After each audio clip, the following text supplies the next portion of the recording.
Hey guys, welcome to another episode of our Lean Pulse podcast. So we've been having conversations in advance of this, and you two both know that something I'm very passionate about is this concept of changing leadership's approach to away from managing the work and directing the work into what I call redesigning the system, based on my whole premise that there is no such thing as a broken system. They're just systems. We don't like the output. And because we don't like the output, it's not about fixing the system, it's about redesigning it. And one of the things that came to mind that brought this topic up is a few books that we're going to discuss and pull in. One is Wiring the Winning Organization, Gene Kim. John, do you have the other authors? Steve, I think you have it there. Even Spear. Thank you. And a relatively new book came out in 23. And then leadership as language is another concept that we want to bring in. But this podcast isn't about the books. It's about how those two books and many others have come to basically the same conclusion that leadership need to step back on a regular basis and figure out how to redesign the system. Dan, do you want to cover, or sorry, John, do you want to cover what you were talking about from leadership as language, the blue zone and red zone?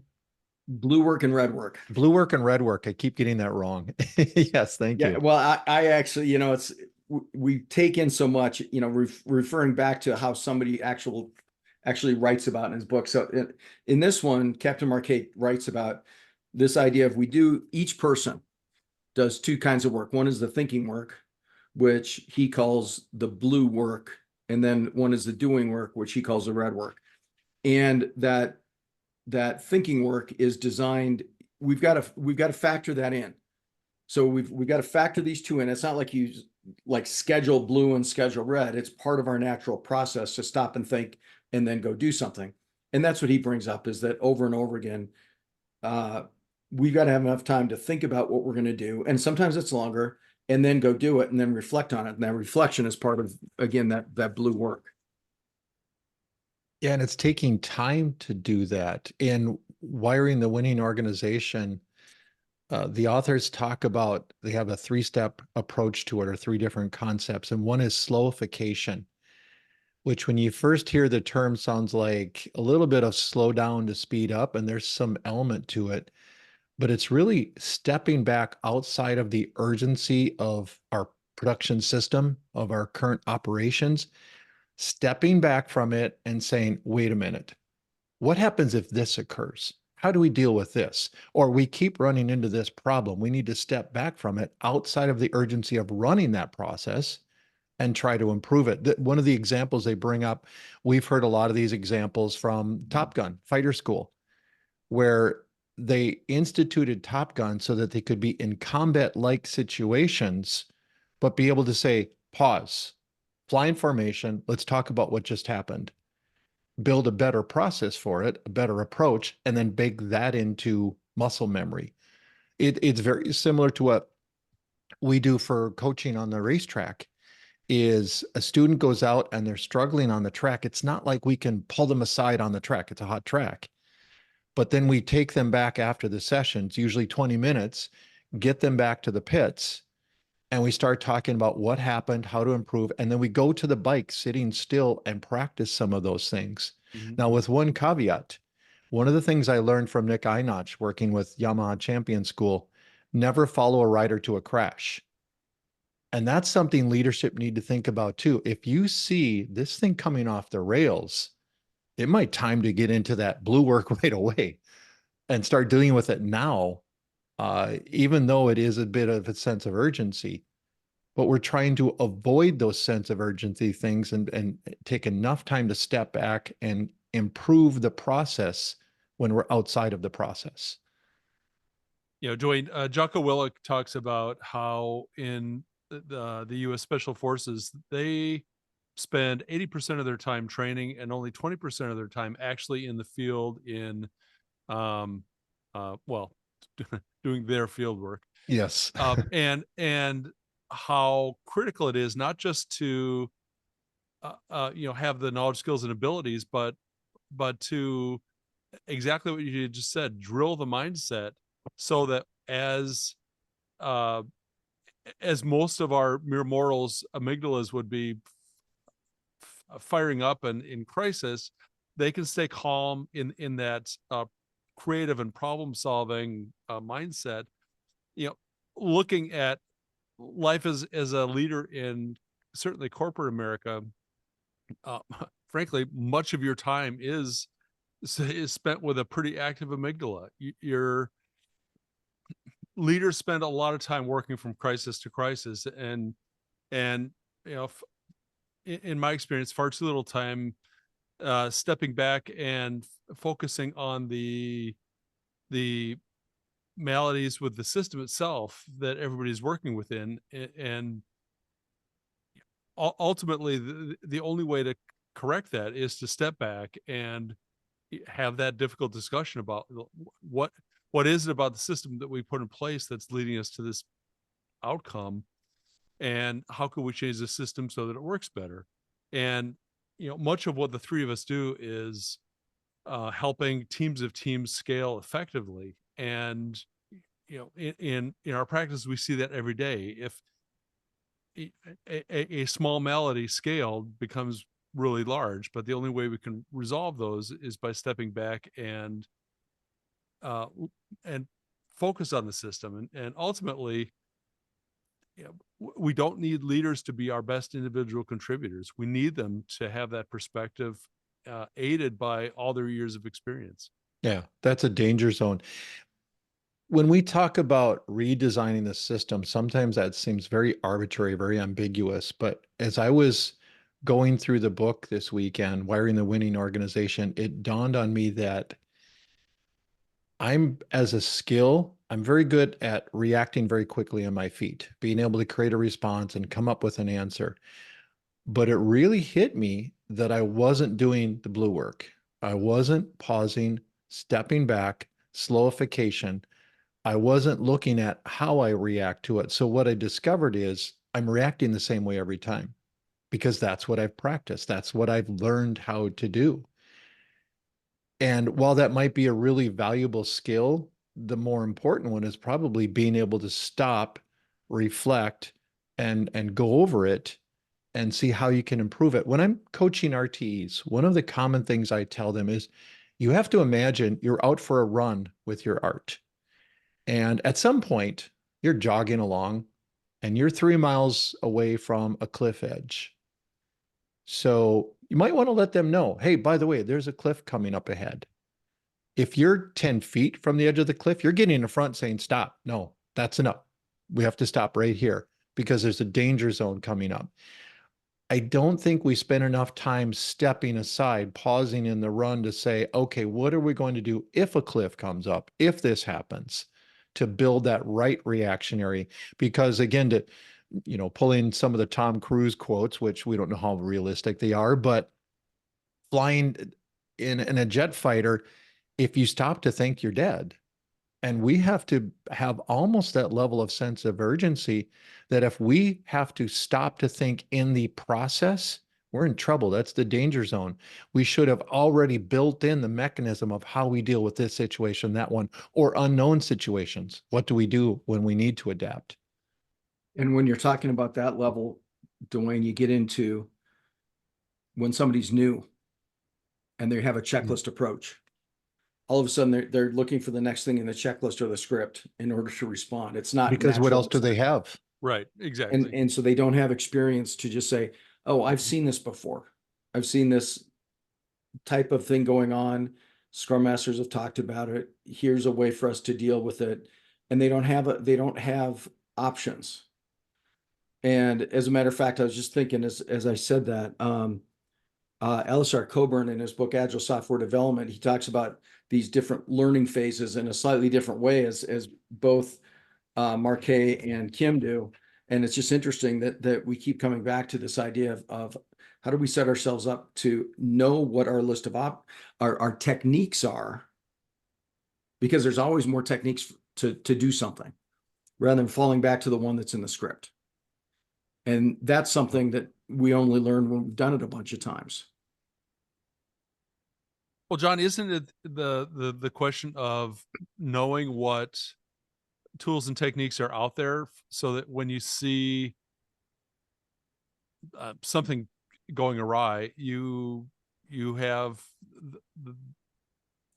enough variety of tools to pick perhaps the better one to solve it with?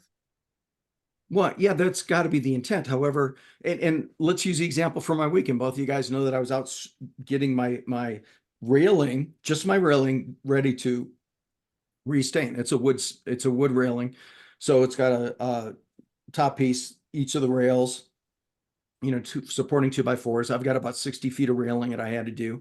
And out there for tools, I was talking with Dwayne earlier, and I said, well, I don't like doing pressure washing. I've got a pressure washer because it's, even if you dial it down, it's too much other than just washing away stuff. And so out there, I had a regular old knife. I had two big scrapers, one a Purdy one and one a Wagner one, that different sizes and weights. I had a little a finger one that was literally just essentially a razor blade. And I had my palm sander. And all of these were set down, picked up. They were all kind of floating along the rail with me because I've done it before and I have experience just, getting wood ready to paint or prime. And you knew Well, which tool for each particular situation, Yeah. even though it was an yes. unpredictable situation, you knew how Yep. to deal with that one. Yeah. And if you had to scrape a bunch off, if, as you start to scrape, you say, oh, this is no longer adhering. I need the bigger one just to take off a bunch all at once rather than try to sand it. And by the way, even with the sander, I mean, my palm sander, I had 80 grit out, 60 grit out, and 40 grit out because there were portions that were bigger and needed more sanding. So even within any technique that we grab to coach somebody, and Dwayne brought up the RTE example. Well, an RTE who's responding to their current senior management's wants, needs, and desires might not have had time to develop flow-based techniques. The They right might not tools. know these different ways they could deal with this going on Right. in order to say, okay, how am I going to deal with this? Well, I did this here, this here, this here, and all of them worked. Well, this situation looks more like that middle one. And it's how many times do we teach Goldilocks when we teach safe slides? But it's not always a Goldilocks situation. We get all over the place. And I don't think, I want to be perfectly honest. I don't think we're sending RTEs out with enough information to understand the Goldilocks compared to a high profile discussion versus something that's barely worth a discussion type of discussion. Let me tie into that one, John, because as you were talking, that really brought to mind again one of the techniques we teach in motorcycle racing. Now, bad times in motorcycle racing is a high side. It's where the rear tire starts to slide up and the suspension unloads. And then all of a sudden, the rear tire gains traction and all that suspension energy comes in, and it basically is a pogo stick and you're launched. That's something that most riders are never going to experience. But when it does, it's milliseconds reaction. You do not have time to think. It's your reaction that saves you or crashes you, not your, let me see, what should I do next? So you have to build the skills ahead of time. So we work really hard about patient throttle control, about never chopping the throttle, things like that. When we see a student and we say, now roll off the throttle, we see it go to zero almost immediately. No, let's try it again. Roll off the throttle. One of the drills we do to help them understand how to do what we call trail braking, trailing the brakes into the corner, is we will have them come at us on a, not on the track, but just like an open pavement area, accelerate really hard. And then as they get close, we ask them to roll off the throttle onto the brakes and come to a brake right next to us without the front end barely moves. So it doesn't spring down and spring back up. That is a low risk environment to practice that skill. When they're out on the track, that instinct kicks in and they're coming into a turn realizing they need a little bit more brake pressure, or they underslowed or overslowed or something. The response becomes automatic and it's the right one because it's instinctive and they've built the right instincts in. That's what leadership is not supporting. It's almost that taking time to build the right instincts in. Yes. Yeah, and I see that over and over. The idea, I think you mentioned it before, slowing down to speed up. Mhm. Getting getting an individual team or a team of teams functioning very well. Sure, maybe we're focused in the very short term. I'll say too much, but I don't really believe that in in really working highly effectively as a team, uh, Mhm. so that then like, to extend your metaphor, open the throttle. Once we really have it under control, we can start opening up and uh, uh, stop concentrating as much on how we're doing the work as the work itself. You just brought a really fascinating analogy to mind, again, back to my motorcycle racing coaching. But one of the key things we really work with students, and one of the things we look for in someone wanting to come in, maybe they start off as a novice rider, and that's a group, and they want to bump to intermediate, and then they're in intermediate and they want to bump to advanced with the fast riders. One of the key things we look for from intermediate to advanced is, are they good at more gas, more brakes? And what that means is, coming out of a corner, rather than slowly getting into the throttle, they are as aggressively as possible rolling on that throttle, which creates more speed, more momentum up to the next turn, which then in fact requires them to use more brakes, which is a good thing because now you're under control with the bike, you're maintaining, there's a bunch of physics things and riding skills, but you're now using the brakes the right way in the turn, because brakes on a motorcycle are a steering input.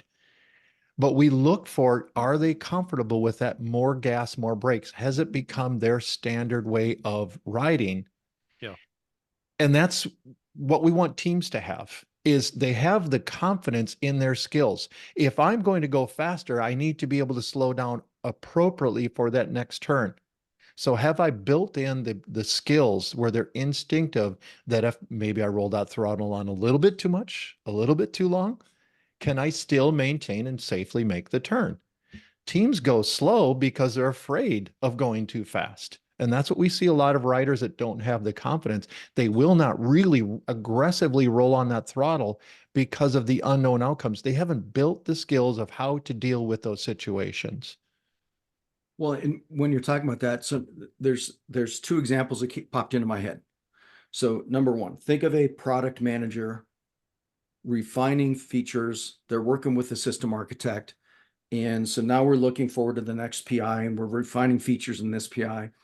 And that product manager is used to writing features that are horizontal at a layer in their architect versus vertical through all the layers. So that starts to create a weird discussion. Now think of this other, and I'm going to call it an orthogonal view. It's really not an orthogonal view, but now let's take that horizontal based feature versus vertical based feature and talk about intentional architecture versus emerging architecture, and how the horizontal view, you need more intentional architecture because these have to get integrated in a certain way, versus if you have vertical slices for a feature, you can have more emerging in the prior PI in order to set yourself up for success. And to me, this ties in with this idea of thinking about what you're setting up. You know, what Marquedt calls blue thinking, what Kim and Spear call, to me, getting into that slowification and having those discussions ahead of time, Yeah. which is going to affect the teams. Because now think about it, if the team's doing something, how many spikes is a team going to write in order to figure something out? I mean, I've worked with teams that have a spike they want to have a spike for every story. As they get better, they might have a spike in a feature, but you know, this idea of, oh, I've got to figure everything out ahead of time. Yeah. And so it becomes this waterfall of stories versus, again, thin slices. Yeah. So all of these things to me tie together that we're talking about is how do we get better? How do we understand how to use blue thinking versus red thinking, the thinking versus doing? How do we think? How do we And when? slowification Yeah. to have those discussions at the right point in time? Yeah. And when creating that space for the blue work versus the red work. Right. Yeah. And not have it devolve into a big toxic upfront design, but have the expectation and the behavioral pattern to know that, look, at the beginning of the story, there's going to be a lot of unknowns. We're going to experiment our way through those without having to write a specific spike. Let's do a little experimenting. Not that there isn't time, a right place for a spike. Absolutely there is, but there's always unknown with a story, even if it's a trivial unknown. That's fine. We should just expect that and not have to have, take our stories or PBIs and require that they initially are an unabridged description of the work that we at the end had produced. I mean, I hope, I would expect that both of you are on the same thinking here, that if the definition of ready is that we're ready, that we've invited the discussion through the work item, sure, by the time we're done with deploying that work, yeah, let's be good citizens and describe the work that we did as tersely as possible, but go back and describe the work that was done. But that isn't our starting point. And this idea that that we only do that blue work, let's think about how we're going to approach this during refinement or during PI planning, or these defined events that should be part of every day at different scales. What's really coming out to me is this is about instincts, is about building in the right instincts. You need the blue work to build the right instinctual behavior. What happens in this situation? And I think that's where a lot of the trust comes from, is not only at the team level, but the art level with product management, business ownership. Do the teams have the right instincts? In other words, the intentional architecture versus emergent design you were talking about, John.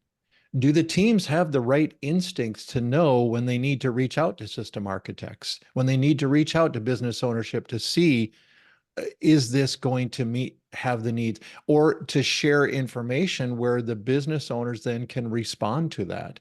It's having the right instincts in PI planning. How deep do we need to go in the plan? How much do we want to leave to adaptability, and how much do we need to cover so that we know the dependencies and such? It's having the right instincts, because again, going back to the track writing I'm talking about, as a coach, that is the biggest thing I am trying to do, is build in the right instincts. I cannot be with the rider on the bike. Can't happen. I cannot be there for every situation, every track day, every race event for that rider. I want them to evolve beyond my skill level. So what I'm trying to do is help them build in the right instincts so that each situation, when it comes up, one, they can react very naturally to it because they've spent the time in the blue work to build that instinct. And two, the speed of the reaction is what's needed. If they delay, it's too late. You're going 140, 50 miles an hour. If you don't react very quickly through instincts, you're in big trouble. Well, so Dwayne, isn't that a positive feedback loop then? I mean, it reminds me of the old trope about, good judgment comes from experience. Experience that comes from poor judgment. So this isn't, to me, it's always been a very kinesthetic experience. Yeah, and we learn by doing.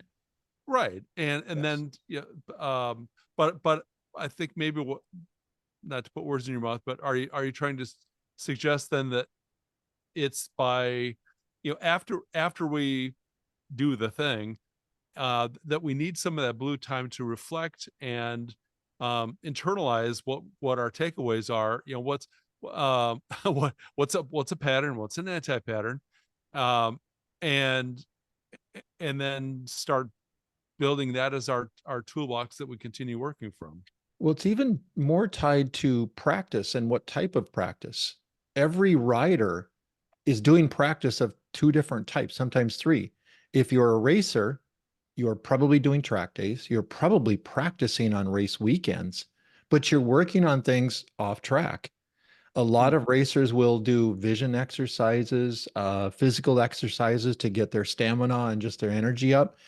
But it's about, we always tell riders in our school, we say, okay, we want you to slow down. And they look at us like, but I came to this school to get faster. I know, but we want you to slow down. And we will do exercises such as, I want you to find this crack on the tar on this corner. We'll have to slow down to do that. Absolutely. But then I know you're practicing your vision exercises. For example, one of the things we talk about a lot is getting your eyes moving up track.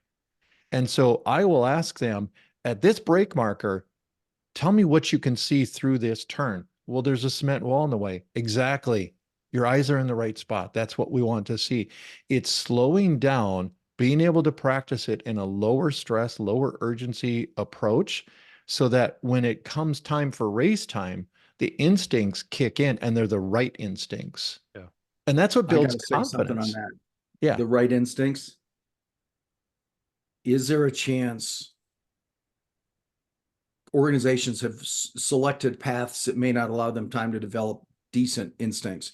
So Absolutely. think about it as you're talking about this people are observing what's going on the track. So you can stand and stand on a bridge and watch people go around and see what they're doing. But you said you put them in through training. So there's some training involved. But then what they're really learning, and Dan, you brought up the participation, actually doing it. So if we're talking about those three kinds of things, think about it. If we send a bunch of folks in an organization that's doing a transformation to training, and then we throw them into participation, sink or swim type, fry pan and into the fire type. What happens if they aren't observing good ways to do it up to that? What if they don't have somebody to watch?